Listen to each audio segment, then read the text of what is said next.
Assalamualaikum warahmatullahi wabarakatuh. Waalaikumsalam. Innal hamdalillah nahmaduhu wa nasta'inuhu wa nastaghfiruh wa na'udzu billahi min shururi anfusina wa min sayyiati a'malina. Man yahdihillahu fala mudhillalah wa man yudlil fala hadiyalah.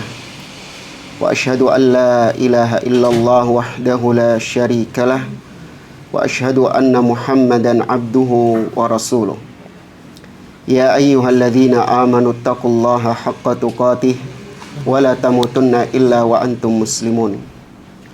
Ya ayyuhan nasu taqu rabbakumul ladzi khalaqakum min nafsin wahidah wa khalaqa minha zawjaha wa batha minhuma rijalan katsiran wa nisaa'a wattaqullaha alladzi tasaaluna bihi wal arham innallaha kana 'alaikum raqibah. Ya ayyuhalladzina amanu taqullaha wa qulu qawlan sadida yuslih lakum a'malakum wa yaghfir lakum dhunubakum wa man yuti'illaha wa rasulahu faqad faza fawzan 'azima. Amma ba'd. Fa inna asdaqal hadithi kitabullah wa khairal hadi hadi Muhammadin sallallahu alaihi wasallam wa syarrul umuri muhdatsatuha wa kullu muhdatsatin bid'ah wa kullu bid'atin dhalalah wa kullu dhalalatin finnar. Ma'asyiral muslimin, para hadirin dan hadirat rahimani wa rahimakumullah. Alhamdulillah, segala puji bagi Allah Subhanahu wa taala yang karena limpahan nikmat dan taufiknya kita dipertemukan kembali oleh Allah di majelis ini untuk melanjutkan pembahasan Arba'in An-Nawawiyah yang disusun oleh Al-Imam Abu Zakaria Yahya bin Syaraf An-Nawawi atau yang lebih dikenal dengan nama Al-Imamun Nawawi rahimahullahu ta'ala. Setelah pada pertemuan yang lalu kita telah membahas hadis yang pertama, yaitu hadis tentang niat, di mana Nabi SAW mengatakan innamal a'malu binniyat. Ya, sesungguhnya amalan itu tergantung dari niatnya. Ya, kita sudah selesai meskipun secara ringkas karena target kita satu pertemuan satu hadis. Maka kita lanjut ke hadis yang kedua.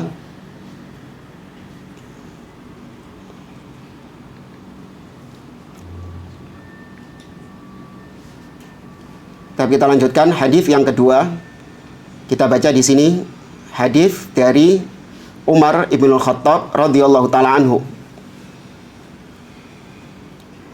An Umar radhiyallahu anhu aidan qala, dari Umar ibn Khattab radhiyallahu taala anhu, beliau mengatakan bainama nahnu julusun inda Rasulillah sallallahu alaihi wasallam.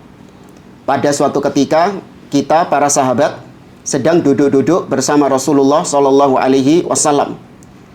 Dzata yaumin, pada suatu hari, ittala'a alaina rajulun. Ya, tiba-tiba datang seorang kepada kami, syadidu bayadhi thiyab. Orang tersebut berpakaian yang sangat putih sekali pakaiannya. Syadidu sawadi asy'ari, dan rambutnya itu sangatlah hitam. La yura alaihi atharus safar wala ya'rifuhu minna ahad. Orang tersebut tidak ada tanda-tanda habis melakukan perjalanan jauh alias safar. Karena kalau dia itu habis safar biasanya pasti pakaiannya bukan putih, tapi pasti pakaiannya itu lecet, kotor. Karena perjalanan zaman dahulu beda dengan perjalanan zaman sekarang. Ya, kalau zaman dahulu seorang yang menempuh perjalanan itu pasti akan terkena debu, terik matahari, ya, dan juga lapar, ya, mungkin nggak mandi, sehingga terjadi perubahan pada dirinya. Ya, kalau bahasa kita, budal ganteng, tutuk semrawut, amburadul. Tes, ini kayaknya podo wae tak murut.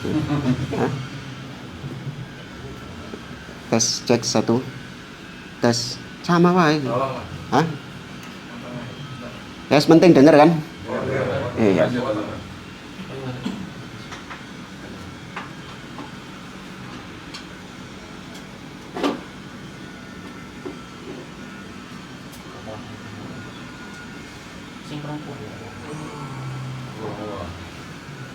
Dengar.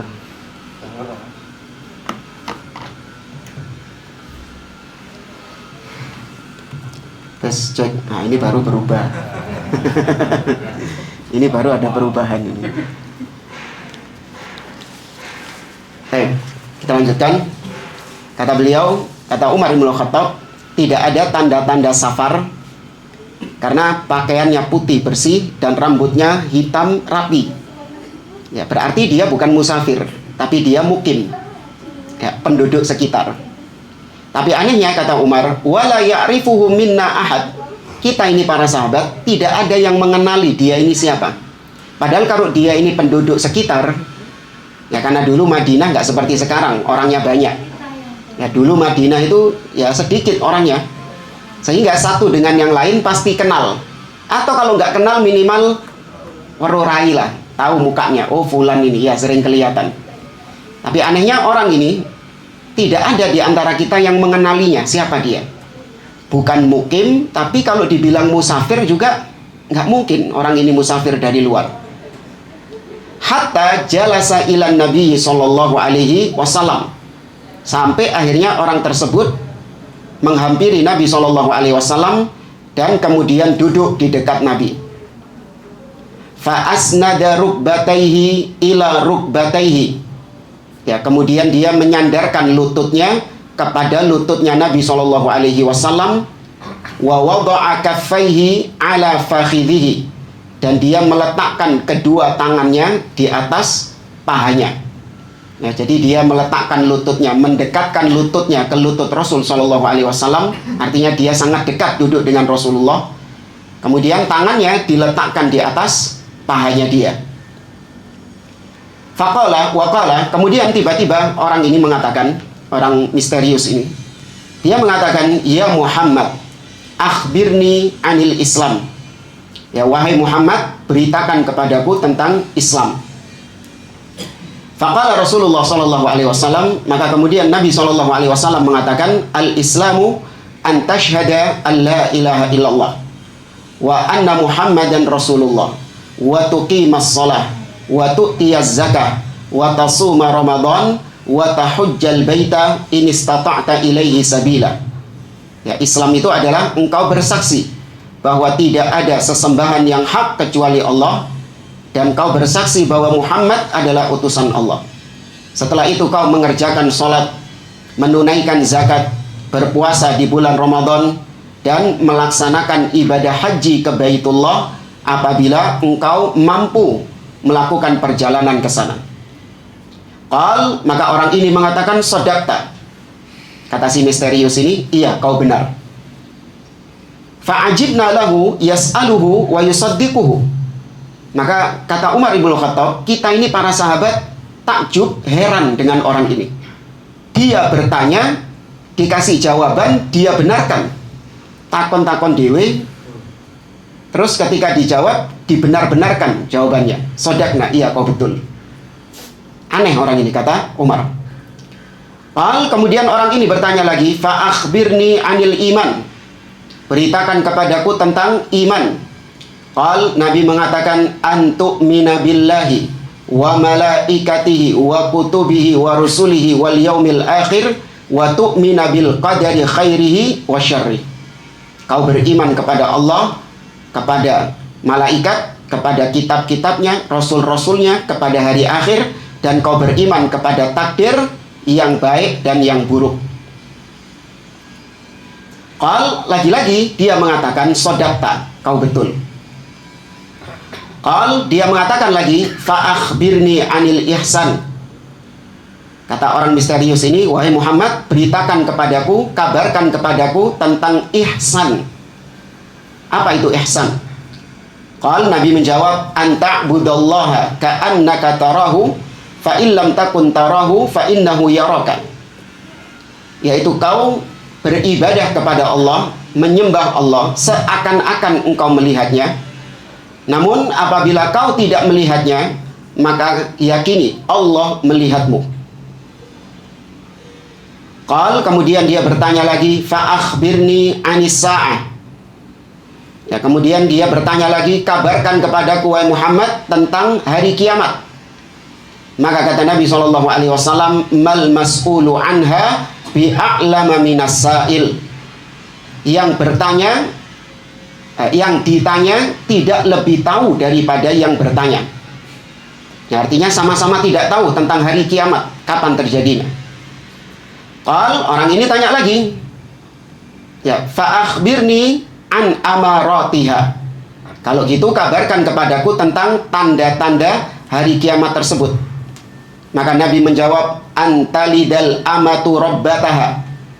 Kata Nabi SAW, di antara tanda-tanda hari kiamat adalah yaitu seorang budak wanita melahirkan tuannya sendiri. Ya, seorang budak wanita melahirkan tuannya sendiri. Wa antaral hufatal uratal alata ri'a asyai yatatawaluna fil bunyan. Di antara tanda-tandanya juga adalah yaitu engkau melihat orang-orang yang kalau berjalan itu nyeker, yang nggak pakai alas kaki, dan dia juga orang yang urah, ya, urah tidak berpakaian. Ri'a asyai atau al-ala, dia itu orang yang nggak memiliki harta. Ri'a asyai, dan dia sekaligus sebagai penggembala kambing. Ya, kau akan melihat orang yang kebiasaannya nyeker, gak kelamben, miskin, penggembala kambing, tapi nanti ketika dekatnya hari kiamat, yatatawaluna fil bunyan. Justru orang-orang seperti ini berlomba-lomba dalam membangun bangunan yang tinggi. Ya, atau bermegah-megahan dalam membangun bangunan. Tsumman talaqa falabistu maliyan. Ya, kemudian orang itu pergi, orang misterius itu tadi pergi, dan aku, kata Umar bin Khattab, masih tetap di tempatku sambil aku ini terheran-heran dengan orang tersebut. Ya, masih terheran-heran dengan sosok tersebut. Tsumma qala, kemudian Nabi SAW bertanya kepadaku, ya Umar, atadri manis sa'il? Wahai Umar, tahukah engkau siapa orang yang bertanya tadi? Qultu, kata Umar, Allahu wa rasuluhu a'lam. Allah dan Rasulnya yang lebih tahu. Maka Nabi mengatakan, fa innahu Jibril atakum yu'allimukum dinakum. Dia tadi itu adalah Jibril yang datang kepada kalian untuk mengajarkan kepada kalian perkara-perkara agama kalian. Ya, rawahu Muslim. Hadis ini sahih, diriwayatkan oleh Imam Muslim dalam sahihnya. Para jamaah rahimani wa rahimakumullah. Di sini ada banyak sekali pelajaran yang wallahu a'lam apa bisa kita ringkas di pertemuan yang singkat ini. Kalau saya sih mending 2 pertemuan saja, karena hadisnya panjang.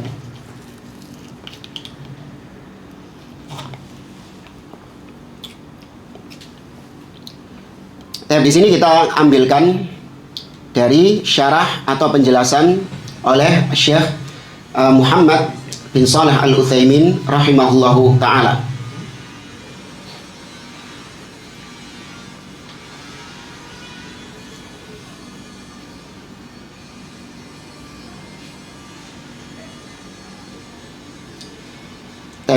Beberapa penjelasan yang disampaikan oleh beliau terutama berkaitan dengan rukun Islam dan rukun iman.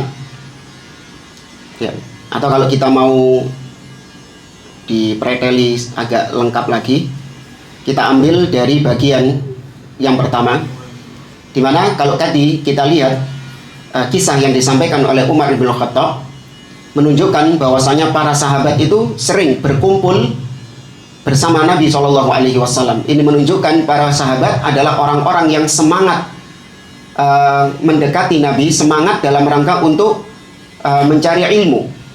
Ya, semangat dalam rangka untuk mencari ilmu, sehingga mereka sering duduk-duduk bersama Nabi SAW, mengambil faedah-faedah, wejangan-wejangan dari Rasulullah SAW. Kemudian dari hadis ini juga kita tahu bahwa malaikat itu adalah makhluk Allah yang diberikan kemampuan oleh Allah bisa berubah wujud dengan izin Allah Subhanahu wa Ta'ala. Ya, asalnya malaikat ini adalah alamun ghaib. Malaikat ini adalah makhluk yang ghaib, tidak nampak. Ya, tidak ada seorang manusia yang bisa melihat malaikat. kecuali para nabi dan rasul. Namun malaikat diberi keistimewaan, kemampuan oleh Allah untuk menjelma, ya, menjadi manusia. Tentu ini bukan dengan keinginannya malaikat sendiri, tapi itu dengan kehendak dari Allah Subhanahu wa taala. Ya, kalau malaikatnya sendiri disebutkan oleh Allah Subhanahu wa taala, ja'ilil malaikati rusulan uli ajnihatin mathna wa thulatha wa ruba'. Ya, malaikat itu sangat besar, memiliki sayap. Allah jadikan malaikat ada yang sayapnya 2, 3 atau 4. Yazidu fi khalqihi ma yasha. Bahkan ada yang lebih daripada itu. Seperti Jibril, kata Nabi SAW, lahu sittu mi'ati janahin qad saddal ufuq. Jibril memiliki 6.000 sayap. 600 sayap yang menutup cakrawala. Sayap pitok durung Jibril ya. Sangat besar malaikat itu. Ya, dalam riwayat yang lain Nabi mengatakan ma baina syahmata udhunihi ila atiqihi masirata sab'ina aman. Jarak antara ujung telinga malaikat dengan ujung pundaknya itu perjalanan 70 tahun. Ya, perjalanan 70 tahun. Makhluk yang besar. Baik, maka malaikat ini diciptakan oleh Allah dengan cahaya dan diberikan salah satu kemampuannya adalah untuk bisa menjelma menjadi manusia seperti dalam kisah ini. Yang Jibril menjelma menjadi sesosok lelaki yang putih bersih, ya, bajunya putih, ya, rambutnya sangat hitam dan sangat bagus sekali penampilannya. Kemudian setelah itu Jibril duduk di dekat Nabi SAW dan Jibril duduk dengan adab. Ya, Jibril duduk dengan adab, di mana Nabi ketika itu duduk, Jibril duduk di sebelahnya dalam keadaan Jibril meletakkan kedua tangannya di atas lututnya. Ya, ini diantara kata para ulama adab dalam menuntut ilmu. Seorang ketika belajar ilmu agama hendaklah dia beradab. Di antara adab adalah memperhatikan pakaian, ya, kemudian memperhatikan penampilan, karena Jibril di sini benar-benar memperhatikan penampilannya. Ya, tidak kemudian seorang itu datang ke majelis ilmu, ya, dengan pakaian-pakaian yang tidak sopan, ya, ngaji pakai pakaian bola misalnya, atau ngaji pakai kaos oblong misalnya. Enggak, ini tidak menghormati majelis ilmu. Ya, tapi seorang belajar ilmu agama itu menghormati majelis ilmu. Bahkan para malaikat itu menurunkan sayapnya tatkala melewati majelis ilmu sebagai bentuk penghormatan mereka kepada orang-orang yang belajar ad-din, belajar agama. Maka kalau malaikat saja menghormati majelis-majelis ilmu, kenapa manusia tidak menghormati majelis ilmu? Kemudian di antara pelajaran dari hadis ini, yaitu Jibril langsung mengatakan kepada Nabi dengan kata-kata ya Muhammad. Jadi langsung manggil namanya beliau, ya Muhammad. Ini yang para sahabat heran. Karena kalau para sahabat itu, mereka itu nggak pernah manggil Nabi SAW dengan namanya langsung. Biasanya manggilnya dengan apa? Para sahabat manggilnya apa? Ya Rasulullah, ya, atau ya Nabi Allah. Kecuali orang Arab Badui. Ya, Arab Badui ini maksudnya sebagian sahabat yang tinggalnya jauh dengan Nabi. Tinggal di pegunungan, ya, tinggal di pokoknya jauh dari kota. Nah, itu biasanya yang bolone sing kencing di masjid itu. Ya, pernah tahu ya? Bukan sahabat Nabi, ada seorang sahabat yang kencing di Masjid Nabawi. Pernah dengar kisahnya itu? Nah, itu Arab Badui. Ya, Arab pedalaman. Nah, itu kalau datang ke kota, nah, mereka itu bertanya kepada Nabi SAW. Nah, diantara manggilnya Nabi itu langsung namanya ya Muhammad. Ya, Nabi memahami memang demikian, orang-orang yang tinggal di pedalaman masih belum sampai ilmu kepada mereka. Tapi kalau sahabat-sahabat yang ada di kota Madinah, ya, manggil Nabi dengan Muhammad gak ada yang berani. Nah, kemudian Jibril bertanya tentang Islam. Setelah itu bertanya tentang iman. Nah, di sini kata para ulama, Islam dan iman itu dua kata yang apabila disebutkan salah satunya, maka maknanya sama dengan yang satu. Tapi kalau disebutkan dua-duanya sekaligus, maka berarti memiliki makna yang berbeda. Seperti misalnya kata-kata fakir dan miskin. Fakir dan miskin, sama atau beda?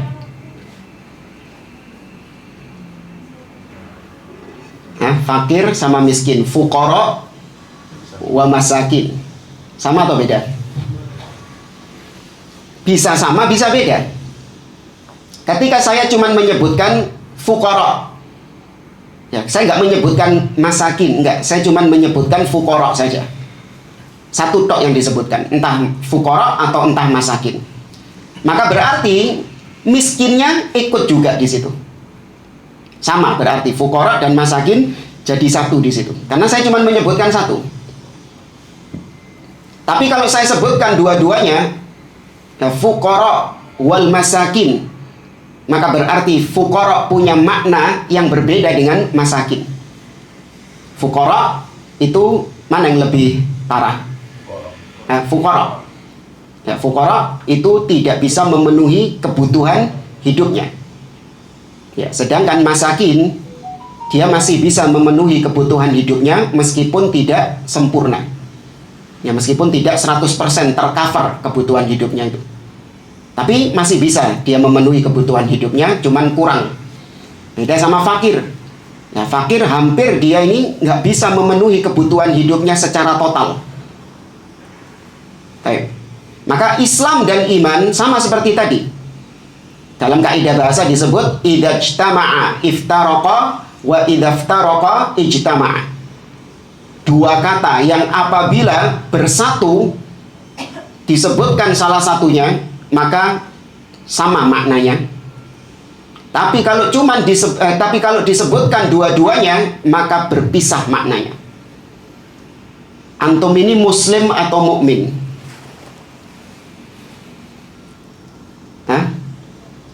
Saya misalnya mengatakan, ya ma'syarul muslimin, wahai orang-orang Islam.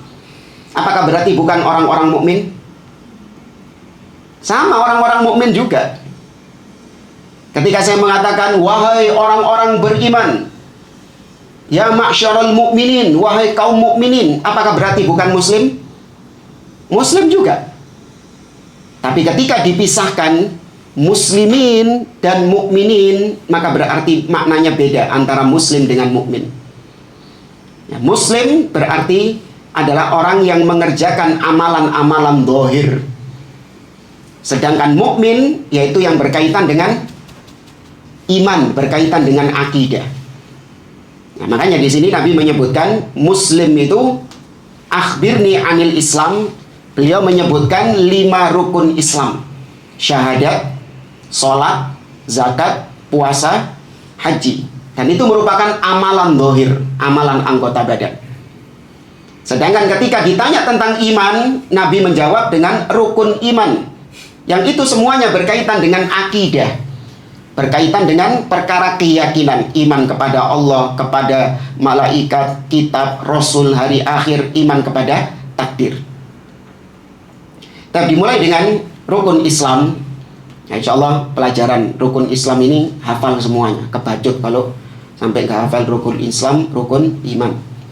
Ya, cuman memang terkadang kita ini kurang mendalami tentang poin-poin dari rukun Islam dan rukun iman itu sendiri.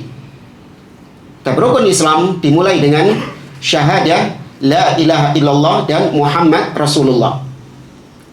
Seorang muslim, dia dikatakan muslim tidak cukup hanya dengan meyakini saja, namun harus dia ucapkan dan dia praktekkan dengan anggota badan. Ya, maka muslim nggak cukup hanya dengan ucapan. Kalau muslim itu cuma dengan ucapan, cukup dengan keyakinan saja, yang penting kan saya yakin, masih gak diucapno, masih gak dilakoni, yang penting kan yakin. Kan orang-orang kan ngono, yang penting yakin, yang penting atine. Ya.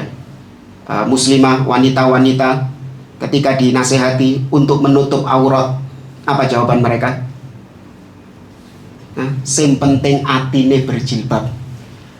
Ya. Kamu kenapa nggak menutup? Ndasmu nggak mau tutup itu. Yang penting hatinya berjilbab. Maka kita jawab nggak cukup cuman hati saja. Ya nggak cukup cuman hati saja. Untuk sate gak cukup hati tok kan. Ya, betul anak dagingnya kan. Ya. Maka kalau iman itu cukup di hati saja, berarti Abu Thalib, paman Nabi SAW, itu harusnya sudah menjadi orang beriman. Karena Abu Thalib, paman Nabi, beliau sudah meyakini ponaannya itu adalah utusan Allah Subhanahu wa Ta'ala. Ini diungkapkan dalam sebuah bait syair. Ya, Abu Thalib pernah mengatakan, laqad alimtu anna dina Muhammadin khairu adyanil bariyah. Sungguh aku telah mengetahui, artinya meyakini, bahwa agamanya Muhammad, agama yang dibawa, diseru oleh Muhammad, itu adalah sebaik-baik agamanya manusia. Yakin dia. Laulal malamatu aw hidharu masabba la ra'aitani samhan bidzaka mubina. Andaikan bukan karena takut dibuli, ya, andaikan bukan karena takut dicela, maka kau akan mendapati aku menjadi orang yang taat kepada Muhammad. Artinya aku akan masuk Islam. Berarti dia nggak mau masuk Islam, nggak mau mengucapkan 2 kalimat syahadat ini karena takut apa? Dibuli, karena takut dicaci maki. Tapi hatinya meyakini nggak? Hatinya meyakini. Ya, maka Abu Thalib meskipun meyakini tetap dikatakan kafir, tetap dikatakan musyrik karena tidak mengikrarkan dengan lisannya. Ya, kecuali kalau memang bisu, beda lagi, dapat uzur dia. Ustadz Fulan itu kafir, Ustadz. Kenapa? Iya, katanya muslim tapi nggak mau mengucapkan syahadat. Masa sih? Tak tekani. Kau muslim? Coba ucapkan 2 kalimat syahadat. Pakai bahasa isyarat ya. Ya bisu ya, pantas aja. Dapat uzur dia. Ini kita bicara orang yang normal. Baik. Kemudian juga ada orang yang mengucapkan 2 kalimat syahadat tapi hatinya nggak beriman. Siapa mereka? Orang munafik.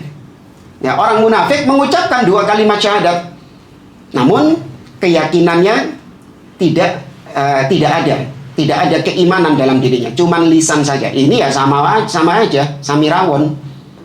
Tidak dikatakan sebagai orang muslim. Allah mengatakan yaquluna bi afwahihim ma laysa fi qulubihim. Mereka mengucapkan dengan lisan-lisan mereka apa-apa yang bukan berasal dari hati mereka. Ya, ngakunya beriman, mengucapkan 2 kalimat syahadat, tapi hatinya kafir kepada Allah. Dan maka iman, 2 kalimat syahadat ini adalah bentuk ikrar seorang muslim bahwasanya tidak ada yang berhak disembah dengan benar kecuali Allah. Asyhadu. Ya, asyhadu artinya persaksian. Aku mempersaksikan. Ya, ini adalah ikrar, pengakuan bahwasanya Allah itu adalah satu-satunya yang berhak disembah dan diibadahi. Selain Allah adalah sesembahan yang batil. Ya, kita yang mengucapkan kalimat ini ada konsekuensi di balik itu. Ya, apa konsekuensinya? Yaitu meniadakan semua yang disembah selain Allah Subhanahu wa Ta'ala. Meyakini batilnya semua yang disembah selain Allah Azza wa Jalla. Kita yakin yang disembah sama orang-orang Nasoro itu sesembahan yang hak atau batil? Batil, nggak boleh ragu. Unda Ustaz, PE tahu ojo bener. Nggak sah ini syahadatnya. Yang disembah sama orang-orang Buddha, Hindu, Konghucu, yang nyembah dewa ini, dewa itu sesembahan yang hak atau batil? Batil, nggak boleh ragu. Jangan-jangan benar Ustaz, awak dewi sing salah ini. Ya, PE mungkin, kata dia. Bisa jadi, nggak boleh kita merasa sok benar. Bukan merasa sok benar. Namanya akidah, keyakinan memang harus diyakini kebenarannya. Nggak boleh kemudian dengan alasan kita nggak boleh mengklaim kita saja yang paling benar, di luar kita salah. Allah yang bilang kok bahwasanya dia sesembahan yang paling hak. Dzalika bi annallaha huwal haq wa annama yad'una min dunihi huwal batil, dalam surah Al-Hajj. Yang demikian itu karena Allah satu-satunya sesembahan yang hak, yang benar, yang betul. Dan apa yang disembah selain Allah itu adalah sesembahan yang batil. Ya, ini konsekuensi dari ucapan asyhadu an la ilaha illallah. Nah, makanya orang-orang Quraisy, Abu Jahal CS, mereka itu nggak mau mengucapkan la ilaha illallah karena mereka paham konsekuensinya. Ya, mereka paham konsekuensinya. La ilaha illallah ini bahasa Arab kok. Orang-orang Quraisy adalah sastrawan-sastrawan Arab, ahli bahasa Arab. Ketika mendengar kalimat ajakan seruan untuk mengucapkan la ilaha illallah, mereka langsung tahu bahwasanya kalau saya mengucapkan la ilaha illallah, berarti konsekuensinya saya harus membuang, harus meniadakan sesembahan-sesembahan yang selama ini saya sembah, yaitu Lata, Uzza, dan yang lainnya. Makanya sampai diabadikan ucapan mereka oleh Allah, aja'alal alihata ilahan wahida inna hadza la syai'un ujab. Apakah Muhammad ini yang nyuruh-nyuruh kita ngomong la ilaha illallah, apakah Muhammad ini ingin menjadikan sesembahan-sesembahan kami yang banyak ini menjadi satu sesembahan saja, sing liyane di gua hanya satu saja yang disembah? Inna hadza la syai'un ujab. Ini sesuatu yang aneh, sesuatu yang ajaib. Kami nggak biasa nyembah satu sesembahan, kami biasa nyembah banyak sesembahan. Ya, maka itu konsekuensi dari la ilaha illallah. La ilaha, ya, ada dua rukun di situ. Yang pertama an-nafyu, dan yang kedua adalah al-itsbat. La ilaha, tidak ada ilah yang berhak disembah dengan benar. Berarti ini bentuk nafi, penafian, meniadakan semua yang disembah selain Allah. Baru kemudian illallah, kecuali Allah. Itsbat, menetapkan Allah sebagai the one and only, satu-satunya sesembahan. Itu konsekuensi dari tauhid. Ya, secara bahasa, kalau di atas meja saya ini ada banyak benda-benda.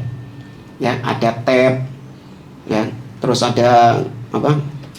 Air minum, ada sedotan.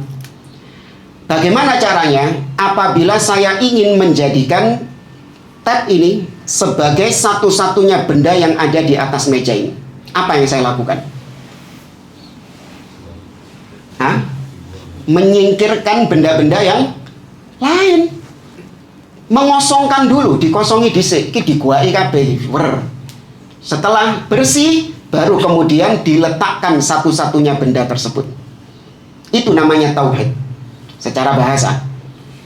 Maka la ilaha illallah, tauhid, kita harus membuang, membersihkan, menafikan, menolak, menganggap batil semua yang disembah selain Allah Azza wa Jalla. Kemudian baru kita tetapkan Allah sebagai satu-satunya yang disembah dan diibadahi. Ya, apapun itu yang disembah. Ustadz, orang Nasoro kan menyembah Nabi Isa. Nabi Isa kan juga Nabi yang kita hormati. Dihormati, bukan disembah. Ya, dihormati, bukan diibadahi. Beda. Kemudian setelah itu Muhammad Rasulullah. Ya, persaksian kedua adalah Muhammad Rasulullah, yaitu kita meyakini bahwa beliau adalah utusan Allah. Ini pun juga ada konsekuensinya. Disebutkan oleh Syekh Muhammad bin Abdul Wahab dalam kitabnya Al-Usulul Thalathah. Konsekuensi dari Muhammad Rasulullah adalah tasdiquhu fima akhbar, membenarkan apapun yang dikabarkan oleh Rasulullah Shallallahu Alaihi Wasallam. Ya, membenarkan apapun yang dikabarkan oleh beliau. Masuk akal, tidak masuk akal, ya kan? Kemudian sesuai dengan sains atau bertentangan dengan sains katanya. Tapi kalau itu ucapan tersebut keluar dari lisan Muhammad Shallallahu Alaihi Wasallam, wajib diapakan? Wajib dipercayai, wajib dibenarkan. Nggak boleh diragukan, nggak boleh ditunda-tunda, ya, nggak boleh dipertimbangkan dulu. Nggak ada. Ini bukan ciri orang yang benar-benar mengimani dua kalimat syahadat. Kalau kau masih ragu dengan hadis Nabi, dengan sabda Nabi Shallallahu Alaihi Wasallam, jangan diucapkan dulu asyhadu anna Muhammadan Rasulullah ini. Ya, kalau masih ragu-ragu dengan sabda Nabi ini hak atau batil, ya, benar atau enggak ya ucapan Nabi ini. Nah, kalau masih ragu, ngapain kau persaksikan? Harusnya tunda dulu sih, tak pikir-pikir di sini. Nah, nggak apa-apa. Yang jadi masalah adalah orang-orang sekarang, mereka mengucapkan asyhadu anna Muhammadan Rasulullah, tapi ketika datang hadis dari Nabi sahih dari Nabi SAW, mereka benturkan dengan akal. Oh, nggak masuk akal ini, nggak ilmiah ini, bertentangan dengan sains ini, sehingga mereka tolak hadis tersebut. Ojo ngomong asyhadu anna Muhammadar Rasulullah nek ngono ketawal. Harus gentle, jujur. Konsekuensinya dari mengucapkan asyhadu anna Muhammadar Rasulullah adalah tasdiquhu fima akhbar, membenarkan apa yang dikabarkan beliau. Ada sebuah riwayat di mana Nabi SAW pernah suatu ketika beliau duduk-duduk bersama para sahabatnya. Kemudian Nabi mengatakan, bainama rajulun yasuqu baqaratan idh raqibaha wa darabaha. Pada suatu ketika ada seseorang yang sedang menggembalakan sapi-sapinya. Kemudian orang ini menaiki sapi tersebut dan memukul-mukul sapi tersebut. Faqalat, kemudian sapi mengatakan, ma khuliqna lihada, innama khuliqna lil hiratha. Sesungguhnya kami diciptakan bukan untuk dipukul-pukuli. Kami diciptakan untuk membantu hiratha, yaitu bercocok tanam, ya, membantu persawahan. Ya. Kemudian para sahabat yang mendengar kisah ini, mereka takjub. Subhanallah, baqaratun tatakallam. Wahai Rasulullah, subhanallah, itu sapi bisa ngomong itu ya Rasulullah. Sing ngomong itu tadi sapi. Maka Nabi mengatakan, na'am, iya, sapi yang ngomong itu tadi. U'minu bihada, aku percaya dengan kisah sapi bisa ngomong ini, kata Nabi. Wa yu'minu Abu Bakrin wa Umar. Demikian juga Abu Bakar dan Umar. Kebetulan Abu Bakar dan Umar nggak ada di situ.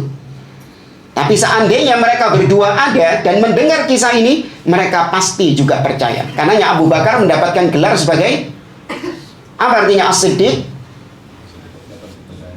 Yang selalu membenarkan, yang selalu percaya apapun yang keluar dari lisan Nabi SAW. Ya, itu nampak ketika Abu Bakar menyikapi peristiwa Mi'raj. Ya, ketika peristiwa Isra dan Mi'raj, Nabi pulang ke kota Mekah, menghebohkan kota Mekah. Di mana Nabi bercerita bahwa barusan aku melakukan perjalanan dari Mekah menuju ke Palestina, Baitul Maqdis, naik ke atas langit, kemudian balik lagi ke kota Mekah kurang dari 1 malam. Ya, padahal ketika itu perjalanan dari Mekah menuju ke Palestina, Baitul Maqdis, itu paling cepat ditempuh dalam perjalanan 1 bulan. Belum PP rongulan berarti. Di sini Nabi hanya kurang dari 1 malam PP, bukan dari Mekah ke Palestina saja, tapi kemana? Naik ke atas langit. Maka orang-orang Quraisy ketika itu sudah menganggap Muhammad ini sudah gila sudah. Iya, saya dan ini. Sebagian dari orang yang sudah masuk Islam bahkan sempat meragukan ceritanya Nabi ini tepat tak? Karena mereka benturkan dengan apa? Akal. Ya, mereka benturkan dengan akal. Padahal namanya akal ini ada keterbatasan. Ya, dulu dianggap tidak masuk akal, namun sekarang akal manusia masuk akal enggak? Isra Mi'raj ini sekarang misalnya, anak saya bilang kepada Anda bahwa tadi pagi saya melakukan perjalanan dari Surabaya ke Jakarta. Terus siangnya saya pulang dari Jakarta ke Surabaya. Sampai sini sore langsung di kajian ini. Antum percaya enggak? Bisa percaya. Tuh, akal Anda menerima sekarang. Namanya akal manusia itu berkembang. Dulu kita anggap nggak masuk akal, sekarang kita anggap masuk akal. Nah, tapi orang-orang ini menganggap Muhammad ini berdusta. Nggak ada orang yang bisa melakukan perjalanan seperti itu. Maka orang-orang Quraisy pun melakukan provokasi terhadap sebagian orang yang sudah beriman, diprovokasi, dicekcoki supaya mereka ragu, ya, supaya mereka keluar dari Islam. Mereka datang kepada Abu Bakar As-Siddiq. Mereka mengatakan kepada Abu Bakar, ya, qad balagha sahibukal junun. Wahai Abu Bakar, itu temanmu itu, maksudnya Nabi SAW, itu sudah kelewat batas gendengin. Ya, sudah kenemenan gilanya.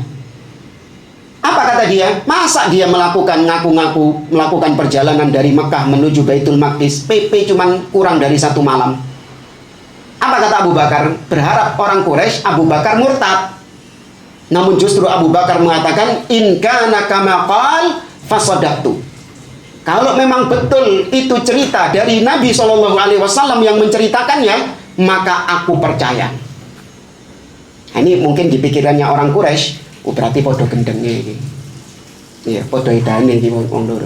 Di pikirannya orang Quraisy kayak gitu. Karena saking berimannya Abu Bakar As-Siddiq kepada Nabi SAW, membenarkan apapun yang disampaikan oleh beliau. Harusnya kita pun juga demikian. Sampai hadis kepada kita, langsung kita benarkan, meskipun kita belum mampu menjalankannya.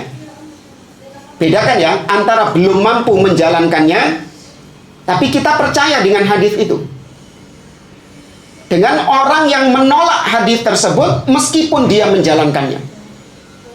Ini dua hal yang berbeda ya, maka tugas kita membenarkannya dulu. Kalau selain Nabi, nggak apa-apa, nggak antum percaya. Saya misalnya cerita sama Anda tadi. Tadi kan Nabi bilang sapi ngomong, ya kan? Sapi bisa ngomong. Saya cerita kepada Anda, tadi saya perjalanan dari rumah ke sini, naik motor, nyerempet kucing. Ya, motor saya nyerempet kucing, nginjek ekornya kucing, terus saya dipisui sama kucing. Percaya nggak antum? Anda percaya nggak? Saya ragu, ini berarti suka dicekcoki kisah-kisah khoyal. Hah? Wajib nggak percaya sama anak? Nggak ada kewajiban. Antum nggak percaya juga nggak ada dosa. Tapi kalau Nabi SAW nggak antum imani, ya ini yang bermasalah. Ya. Maka hati-hati dengan kisah-kisah dusta yang sering disampaikan oleh orang-orang sufi. Ya, yang katanya pesawat bisa, wali bisa mundurkan pesawat. Ada wali yang bisa nurunkan hujan susu. Bahkan ada wali yang sudah bisa masuk surga, bisa ngecek dalamnya surga. Ya, wahai fulan, ya, itu pembantumu lama sudah nggak balik, mati mungkin dia ini. Katanya pulang kampung tapi nggak balik-balik, mati dia. Masa sih? Coba saya cek dulu. Dicek sama dia. Oh enggak, dia belum mati. Kok bisa? Iya, barusan saya cek di surga, nggak ada dia. Ya mungkin di neraka. Kata dia, nggak mungkin orang yang melayani keluarga Rasulullah masuk neraka, kata dia. Ya, nggak mungkin orang yang berkhidmat melayani keluarga Rasulullah, keturunan Rasulullah itu masuk neraka. Ya. Ini dongeng-dongeng yang bukan lagi antum harus meragukannya, justru harus didustakan. Ya, karena dongeng-dongeng seperti ini bisa merusak akidah. Seperti tadi, orang bisa masuk surga, bisa ngelihat surga. Padahal akidah kita, orang yang mati sekarang masih di mana? Di alam kubur, di alam barzakh. Lagi saya dicek apa ya beda. Ya, surganya belum ada penghuninya. Surganya sudah ada, tapi orang yang mati sekarang masih di alam kubur. Baik yang calon penghuni neraka ataupun calon penghuni surga. Kok bisa orang ini ngecek-ngecek kayak gitu itu? Ya, ada CCTV-nya atau apa itu di surga itu?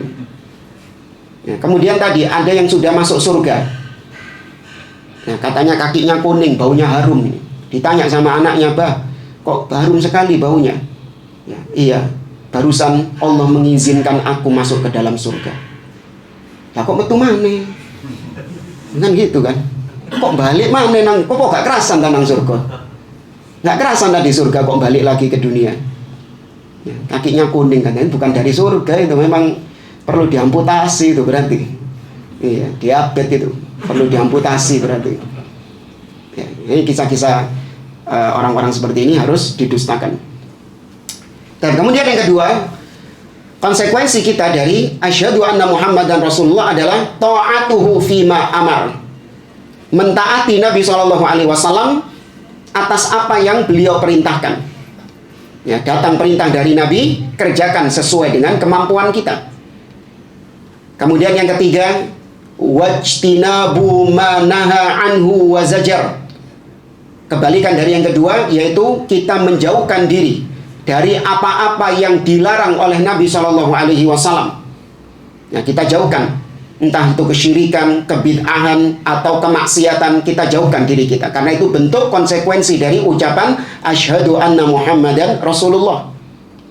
Dan yang keempat, wa alla yu'badallaha illa bima syara'.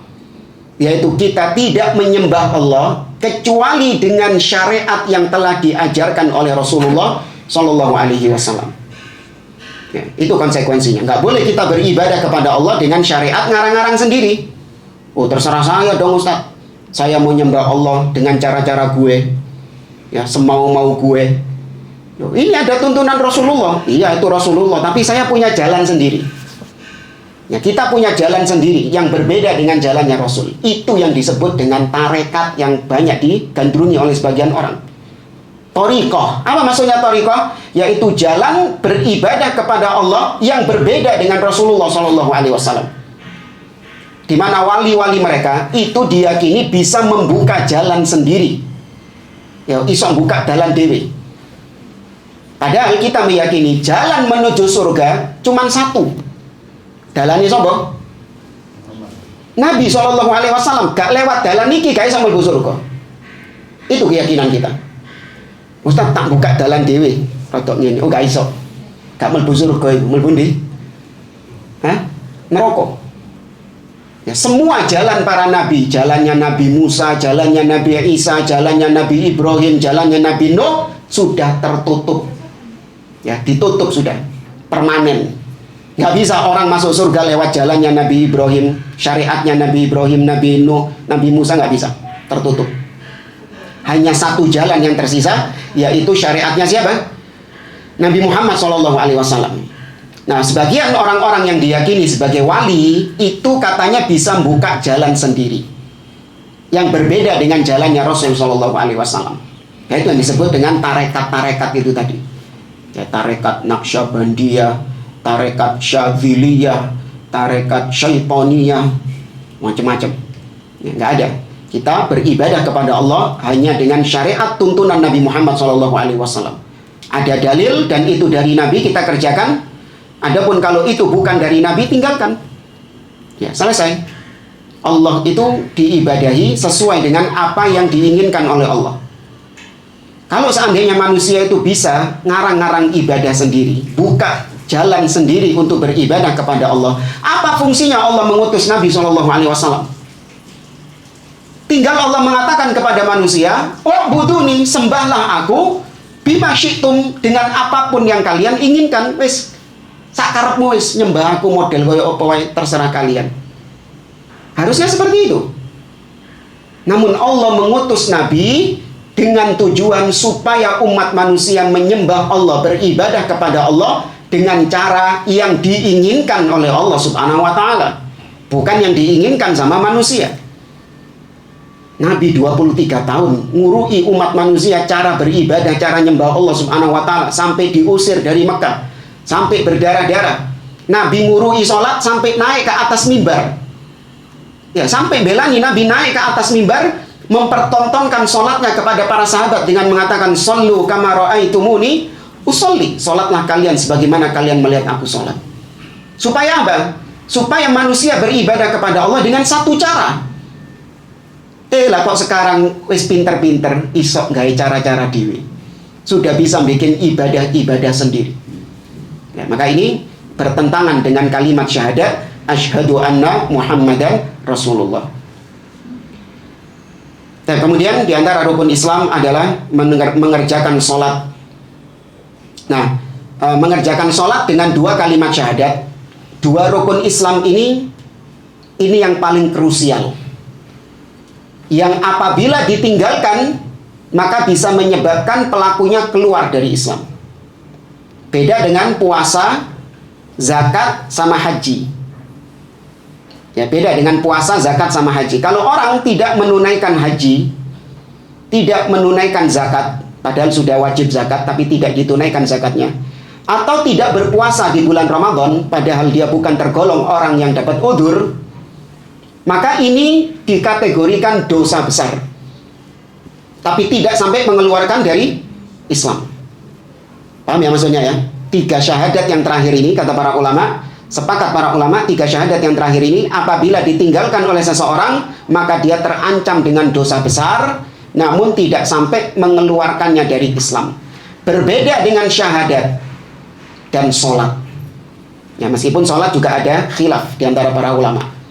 Tapi Allahu a'lam, yang lebih kuat pendapat Imam Ahmad tentang kafirnya orang yang meninggalkan sholat dengan sengaja. Ya, tentang kafirnya orang yang meninggalkan sholat dengan sengaja. Di antara dalilnya Allah berfirman dalam surah Al-Muddathir, Allah mengatakan kepada orang-orang yang masuk neraka Saqar, qalu ma salakakum fi Saqar. Apa yang menyebabkan kalian terjerumus ke dalam neraka Saqar? Yang pertama disebutkan kata mereka, qalu lam naku minal musallin. Kami dulu tidak sholat tuh. Nah, tidak sholat yang menyebabkan mereka masuk neraka Saqar. Kemudian juga hadis Nabi SAW, al-ahdu bainana wa bainahum as-shalah, faman tarakaha faqad kafar. Ya, perjanjian antara kami dengan orang kafir itu sholat. Artinya yang menjadi pembeda antara kami dengan orang kafir itu sholat. Maka barang siapa yang meninggalkannya, maka dia telah kafir. Ya, maka hati-hati, jangan bermudah-mudahan yang meninggalkan sholat, ya apalagi tanpa ada udzur. Kecuali kalau memang dia sedang sakit, ya mungkin pingsan, ya, atau mungkin dia sedang safar, atau mungkin lupa, maka sholat setelah dia ingat. Nah, kata Nabi SAW, man nama an sholatin aw nasiya falyusalliha idza dzakaraha. Barang siapa yang ketiduran sehingga terlewatkan sholat, atau dia kelupaan sehingga terlewatkan sholat, maka hendaklah dia sholat langsung ketika dia ingat, meskipun sudah keluar waktunya. Ya, sholat kewajiban yang nggak bisa ditinggal. Bahkan orang yang sakit separah apapun, selama masih dalam kondisi sadar, tetap wajib sholat atasnya. Anda bisa bayangkan ada pasien yang parah sekali sakitnya itu, mulai ujung rambut sampai ujung kaki digip semua, diperban semua, nggak bisa gerak kecuali matanya tok, kecuali kedip saja. Ya digip, digip ya, diperban semua dia, sudah nggak bisa gerak sama sekali. Ya, yang bisa gerak cuman matanya saja. Dan dia masih sadar, dalam kondisi sadar, masih berfungsi akalnya, bukan pingsan koma, bukan. Dia dijak ngomong ya masih dia masih bisa ngerespon. Artinya dia dalam kondisi sadar. Orang seperti ini tetap wajib sholat nggak? Tetap wajib. Tetap diwajibkan sholat. Gimana sholatnya? Ya sesuai dengan kemampuannya. Batas maksimal kemampuannya, nggak bisa wudhu, ya sudah cukup niat wudhu. Kalau nggak ada yang nggak ada yang mewudhukan dan nggak bisa wudhu, cukup niat wudhu. Ya, terus bagaimana gerakan sholatnya? Cukup, kalau nggak bisa diucapkan, cukup dalam hati gerakan sholat dengan kedipan mata. Diberi rukhsah memang, tapi ditinggalkan nggak boleh. Diberi rukhsah, diberi keringanan, namun ditinggalkan tidak diperbolehkan. Karena itu bisa menyebabkan pelakunya keluar dari Islam. Hah? 14. Soal jawab. Ya, berarti pekan depan rukun iman ya. Ini tadi sudah disingkat-singkat ini. Karena kalau nuruti Syekh di sini, dipredeli siji-siji, sholat, zakat, Ramadan, puasa, haji, ya, dipredeli siji-siji. Tapi kalau ada yang mau ditanyakan, silakan. Ustaz, masalah niat. Niat itu wajib diucapkan secara Sudah kemarin. Terus yang kedua ada lagi pertanyaan kedua. Untuk yang masalah kelewatan atau terlupakan masalah sholat itu apa ada batasnya untuk mengulangnya itu? Jadi misalkan gini, saya hari ini lupa sholat isya karena capek dari perjalanan jauh, mau sholat sebentar tak istirahat, terus ketiduran. Baru ingat kurang lebih 2 atau 3 hari berikutnya, beberapa hari yang lalu saya lupa misalkan itu. Nah itu apakah bisa membayar itu? Ya tetap sholat ketika dia ingat, karena Nabi tidak membatasinya dengan waktu. Fal yusalliha idza dzakaraha. Hendaklah dia sholat ketika dia ingat. Walaupun sudah kelewat beberapa hari. Sudah. Nabi tidak mengikat dengan waktu. Tetap sholat dia. Kecuali kalau memang dia sengaja meninggalkan. Ya, kalau dia sengaja meninggalkan, misalnya saya nggak sholat dulu, sekarang capek. Sengaja dia meninggalkannya. Kemudian baru setelah itu sudah keluar waktu isya, dia tobat. Waduh, eman ini gak sholat. Iya, eman saya kemarin gak sholat. Tak sholat sekarang nggak bisa sudah. Karena dia sejak awal memang niat untuk meninggalkan sholat. Ya. Beda kalau tadi dia memang ingin untuk mengerjakan sholat, namun terlupakan. Nah, ini banyak, ya, terutama sholat isya memang, apalagi yang sudah biasa sholat isya di awal waktu berjamaah. Kemudian suatu kondisi dia dalam perjalanan, ya, dia di jalan, macet embongnya, sehingga nggak memungkinkan dia untuk sholat isya di awal waktu. Akhirnya ketika nyampe rumah, ya dia lupa karena kebiasaannya memang sudah sholat isya kebiasaan, cuman memang karena waktu itu macet dia belum sholat isya. Dia nggak ada niatan untuk meninggalkan sholat isya ketika itu. Baru ingat beberapa hari setelahnya, iya kemarin waktu macet-macet itu kan saya belum sholat isya. Ya, maka langsung sholat ketika itu. Ya, meskipun ketika itu waktu zuhur, waktu asar, ya, karena Nabi tidak mengkhususkan dengan waktu tertentu. Nabi mengatakan falyusalliha idza dzakaraha. Hendaklah dia langsung. Ada kata-kata fa di situ. Fa itu menunjukkan segera. Ya, pernah kalau nggak salah kita bahas di sini bedanya fa, thumma sama wa dalam bahasa Arab. Kalau wa itu tidak menunjukkan tertib, tidak menunjukkan urutan. Misalnya saya mengatakan dakhala Muhammadun wa Zaidun. Masuk, ya telah masuk Muhammad dan Zaid. Siapa dulu yang masuk? Belum tentu. Belum tentu Muhammad dulu yang masuk. Bisa jadi Zaid dulu yang masuk. Karena saya pakai huruf apa? Waw, wa. Tapi ketika saya pakai thumma, dakhala Muhammadun thumma Zaid. Ya, Muhammad masuk, kemudian baru Zaid. Nah, ini baru menunjukkan tertib. Siapa dulu berarti yang masuk? Muhammad. Baru kemudian Zaid. Nah, kalau thumma itu ada jeda waktu. Ya, kata-kata thumma itu ada jeda waktunya. Namun kalau saya pakai kata-kata fa, dakhala Muhammadun fa Zaidun. Muhammad masuk kemudian Zaid. Ini tidak ada jeda alias langsung segera. Mari Muhammad langsung burine Zaid melbu tanpa ada jeda. Itu makna dari kalimat fa. Maka tadi Nabi menggunakan kata fa, falyusalliha, maka hendaklah dia segera sholat idza dzakaraha, langsung ketika dia ingat. Nah, wallahu a'lam. Kalau yang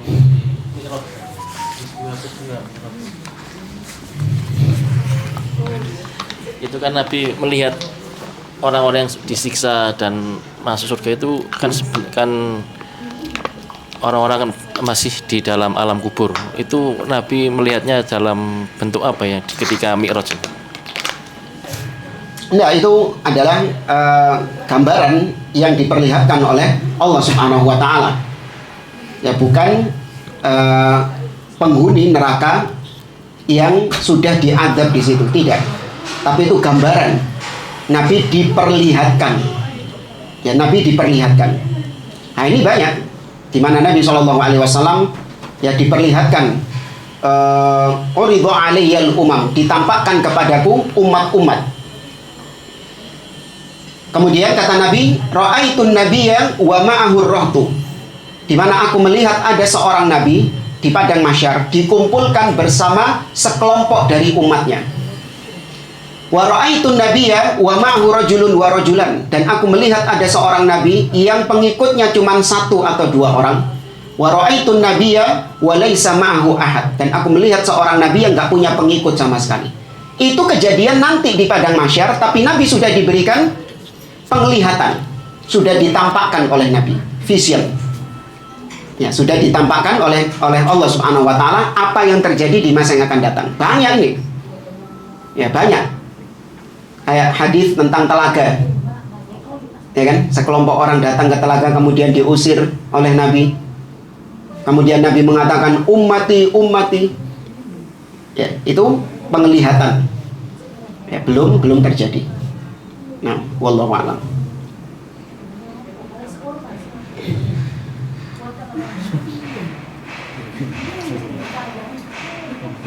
Ada lagi. Kalau Ya. misalnya kita ada di takjiannya orang Nasrani Siapa? atau di Facebook yang mana di dalam itu rumah itu ada seremonial, ada perayaan bulan. Nggak boleh. Kalau itu dalam rangka keagamaannya harus berlepas diri. Kalau hubungan Ya, tapi kalau misalnya tidak dalam rangka ibadahnya, kita datangi keluarganya, kita hanya sebatas untuk membesarkan hatinya, bukan untuk mendoakan si mayit. Kita untuk membesarkan hatinya hanya dengan mengatakan, semoga kau diberikan kesabaran, ya, semoga kau diberikan ketabahan. Ya, sudah cukup itu saja untuk menghibur, bukan dalam rangka untuk mendoakan, karena dilarang. Nah, Allah Azza wa Jalla mengatakan dalam surat At-Taubah, maka nalin nabi walladzina amanu ayyastaghfiru lil musyrikin walau kanu uli qurba min ba'di ma tabayyana lahum annahum ashabul jahim. Tidak layak bagi seorang nabi dan orang-orang mukminin untuk memintakan ampun kepada Allah bagi orang-orang kafir yang mati, meskipun itu karib kerabatnya sendiri. Ya, nggak boleh kita katakan ya semoga almarhum ditempatkan di tempat yang terbaik di sisinya, semoga diampuni dosa-dosanya, semoga diterima amal ibadahnya. Ini nggak boleh.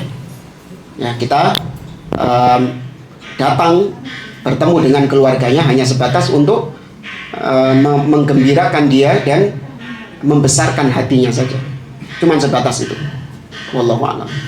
Dan bukan ketika acara keagamaannya, ya, bukan ketika saat-saat ibadahnya.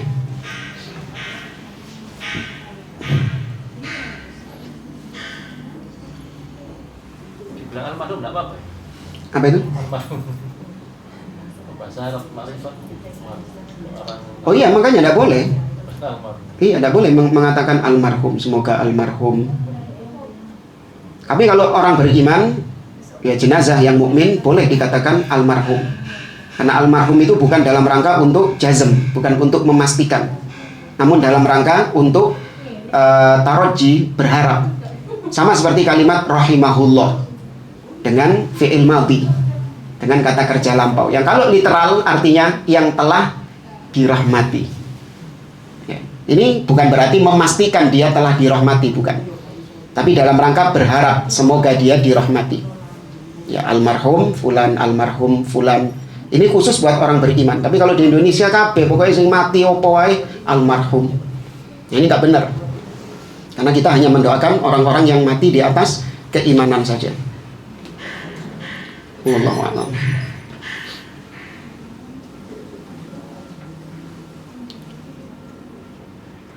Tab yang lain?